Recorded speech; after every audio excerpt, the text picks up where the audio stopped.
بسم اللہ الرحمن الرحیم۔ آپ کو بھی اگر بہترین رزق چاہیے تو یہ ضرور پڑھیں۔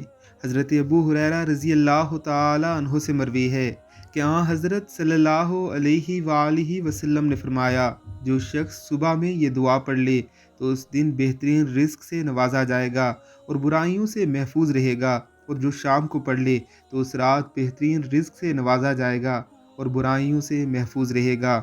ماشاء اللہ لا حول ولا قوت الا باللہ، اشہد ان اللہ علی کل شیء قدیر۔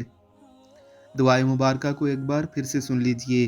ماشاء اللہ لا حول ولا قوت الا باللہ، اشہد ان اللہ علی کل شیء قدیر۔ اس دعائے مبارکہ کو یاد کیجیے اور اس کا اہتمام کیجیے۔ اللہ آپ کو اس کی خیروں اور برکتوں سے نوازے۔